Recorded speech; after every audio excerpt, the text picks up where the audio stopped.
আসসালামু আলাইকুম সবাইকে। আই এম মেঘনা, welcome to our new video. তো প্রায় অনেক দিন পর ইউটিউবে ভিডিও আপ করা হচ্ছে, তাই চিন্তা করলাম যে আপনাদের সাথে আমার ফুল ডে আমি কি একটা ফ্রাইডেতে আমার কী কী কাজ থাকে ওগুলো আপনার সাথে শেয়ার করি।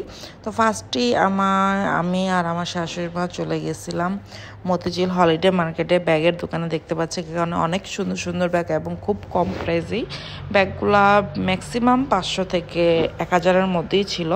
এখান থেকে আমি একটা ব্যাগ পিক করি, দেন এখানে চলে আসি একটু রান্নাবান্নার টুকিটাকি কিছু জিনিসপত্র। দেখতে পাচ্ছেন কত সুন্দর সুন্দর প্লেট, এগুলো ছিল শুধুমাত্র 100 টাকা করে। সাথে এখানে কিছু পাপোশের দোকান ছিল, সাথে এই জামা কাপড়টিও ছিল, এগুলো ছিল 150 টাকা পিস, আর পাপোশগুলোও ছিল 100 টাকা করে। যার যেখান থেকে ইচ্ছা আপনারা নিতে পারেন, এবং আমার কাছে 3 পিসগুলোও ভালো লাগছে। এখানে ছিল একটু অনেক সুন্দর সুন্দর হাঁড়ি পাতিল এবং ঘর সাজানোর জিনিস দেখতে পাচ্ছেন। এখানে হাঁড়ি পাতিলগুলা কড়াইগুলো চাইতেছিল 1000 টাকা করে। তো এখানে আমি চলে আসি পর্দার দোকানে। আমরা কিছু পর্দাও দেখতেছিলাম, বাট আমাদের পর্দার ঘরের মতন হইতেছিল না, কারণ হলো ওখানে 2 থেকে 3 সেট পাওয়া যায়, বাট আমাদের মোটামুটি 3 সেট দরকার। তো তাই আর বেশি না ঘুরে চলে আসতেছি বাসার উদ্দেশ্যে। তো প্রায় তখন 2টা বাজে। আমাদের দুপুরবেলা একটা দাওয়াত ছিল, আমার বাবা বাড়িতে দাওয়াত ছিল। তো আমরা খুবই দ্রুতভাবে চলে আসি। আসার পরে আমরা আবার দুপুরবেলা চলে যাব আমাদের বাসায়। আমাদের বাসা যেতে আমার শ্বশুরবাড়ি থেকে জাস্ট 10 মিনিট লাগে। তো এই কারণে এত তাড়াহুড়া না করে জাস্ট আবার একটু রেডি হয়ে বের হয়ে পড়লাম। দেখতে পাচ্ছেন আমার সামনেই আমার শ্বশুর বসে আছে। তো এই তো আমরা একদম ফুল রেডি হয়ে চলে যেতেছি দাওয়াত খেতে। প্রায় 2:45-টার মতন বাজে।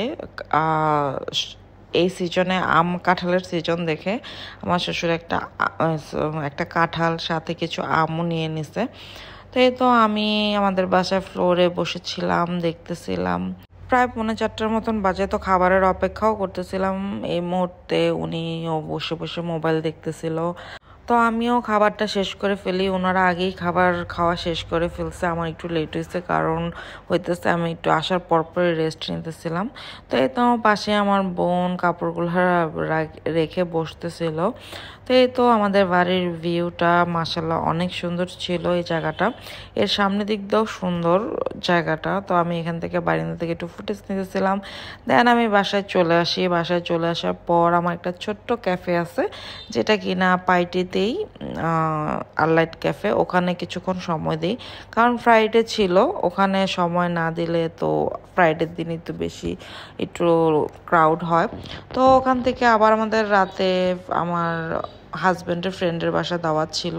তো অলরেডি তখন 9টা বাজে, আমি রেডি হয়ে গেছি। দেখতে পাচ্ছেন দোকানও ক্লোজ, মানে ক্যাফেটাও ক্লোজ করে ফেলছি। তো রেডি হয়ে এখন বের হয়ে যাব, কারণ ওখানে দাওয়াত আমাদের অ্যাটেন্ড করতে হবে। তো অলরেডি আমরা এখান থেকে বনশ্রী যাব। জ্যাম ছিল না, তাই এত সময়ও লাগেনি, আমরা খুব দ্রুতভাবেই পৌঁছে গেছি। তো শুক্রবার দিন সারাদিন আমাদের এইভাবেই যায়, যদি কোনো একটা দাওয়াত হয়, আর নাহলে 2টা দাওয়াত হলে তো এইভাবেই।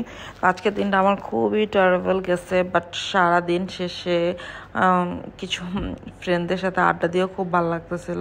তো এইভাবে আমার ক্লিপ নেওয়া হয়েছিল, কারণ আড্ডা দেওয়ার মধ্যে একদম মোহ পড়ে গেছিলাম। তো এই ছিল রাতের খাবার। আলহামদুলিল্লাহ অনেক মজা ছিল। তো ওদিন রাত অনেক হয়ে গেছিল, প্রায় 1-1:30 বেজে গেছিল। তাই চিন্তা করলাম যে রাতটা থেকে আমরা সকালে বের হয়ে যাব। তাই আবার রাত আড্ডা দেওয়ার পরেই তো সকালে আমরা গাড়ি নিয়ে চলে আসি। তো আজকের মতন এখানেই, আল্লাহ হাফেজ। দেখা হবে আবার নতুন কোনো ভিডিওতে। সবাই ভালো থাকবেন, সুস্থ থাকবেন।